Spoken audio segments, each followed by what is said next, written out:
and ammunition. Ang Isang kasabahay ng Manila Governor Andara Pasimayor ang bumaliktad ngayon. I am Peggy, and my adventure begins now. Isang kasabahay. tawag si Dato Andal, Unsay ang Patuan Junior. Si Bay Shaidi ang Patuan na Butasin. Si Dato Digo Mamalapat. Si Dato Saldi ang kasama niya. Nang nangyari ang masakit, umaga ng Nobyembre 23, sinabi nila na magkatabi sila ni Andal Sr. Siya ang nakahatid ng tubig at pagkain. Siya rin ang nagkasagot sa cellphone ng matanda. At tinawag na namin ang mga pag-usap ang tumawag si Dato Andal, Unsay ang Patuan Junior. Bago patayin mo ang mga biktima. Paano mo nadidinig yung usapan? Telepono? Yung galing sa massacre na yan, item ang ginagamit nila.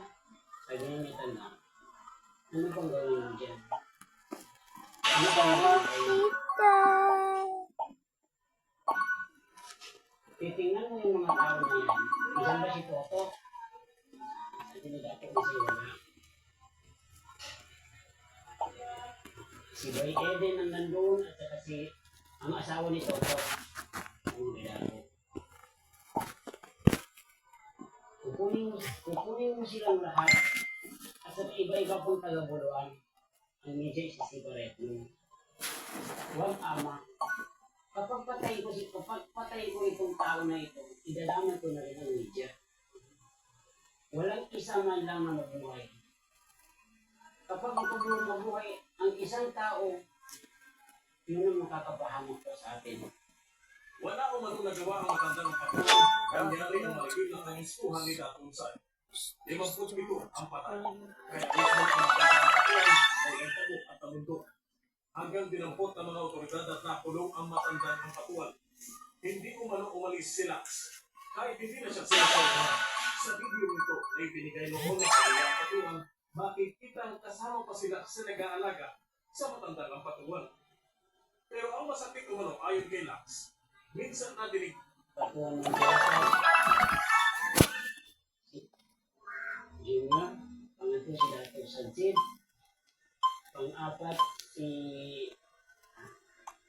Yung pinag-usapan nila. Kung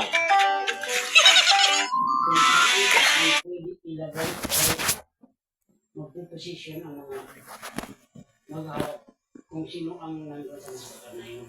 Idinitalya ni Lax kung sino ang mga anak na kasama sa pagpaplano.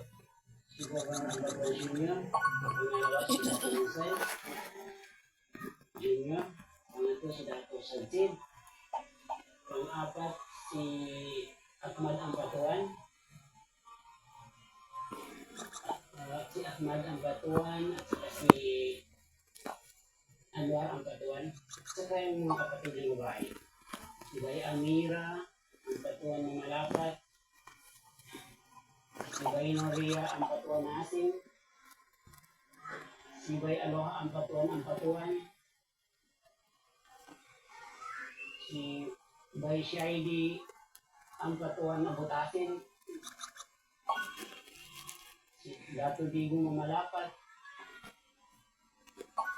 si Dato Saldi ang kasama niya. Nang mangyari ang masakit, umaga ng Nobyembre 23, sinabi ni Lax na magkatabi sila ni Andal Sr. Siya ang tagahatid ng tubig at pagkain. Siya rin ang tagasagot sa cellphone ng matanda. At dito niya umano narinig ang mga pag-uusap.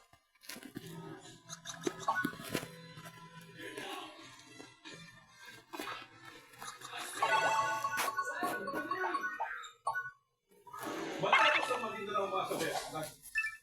Hindi naman tayo makatanong kung sino yung direct na